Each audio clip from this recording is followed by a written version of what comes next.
అదేదో సినిమాలో చెప్పినట్టుగా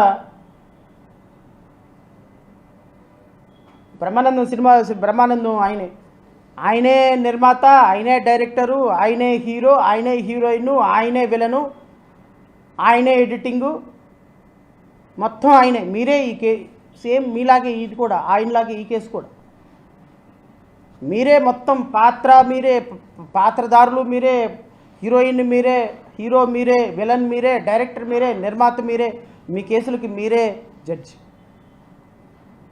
ఇంక ఈ రాష్ట్రంలో న్యాయస్థానాలు దేనికోసం? ఊరికి ఫార్మాలిటీ కోసం అని సామాన్యులకి ఒక నమ్మకం కలిగినప్పుడు, సామాన్యులకు ఒక డౌట్ వచ్చినప్పుడు మీరు ఏ విధంగా మొరాలిటీ ఉంటుంది మీకు? నాకు చెప్పకపోయినా పర్లేదు సార్, ఎందుకంటే ఇప్పుడు మీకు 164 సీట్లు వచ్చినాయి. మీరు ముఖ్యమంత్రి, మీ తనయులు కాబోయే ముఖ్యమంత్రి,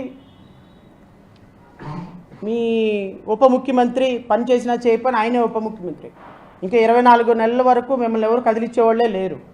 ఆల్రెడీ 24 నెలలు అయిపోయినాయి, 2.5 సంవత్సరాలు, ఇంకో 2 సంవత్సరాలు దాటి 3వ సంవత్సరంలోకి పడుతున్నాం.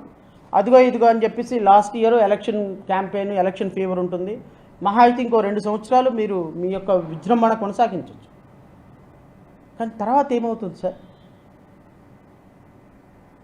ఇప్పుడు తాత్కాలికంగా మీ దగ్గర అధికారం ఉంది, చేసుకున్నారు. కానీ ఒక్కసారి అధికారం మారిన తర్వాత ఏమవుతుంది? అధికారం అయితే మీ దగ్గర ఎల్లకాలం ఉండిపోదు కదా. మనం చేసిన తప్పులు ఈ కలియుగంలో మనం వెంట పడతాయి కదా.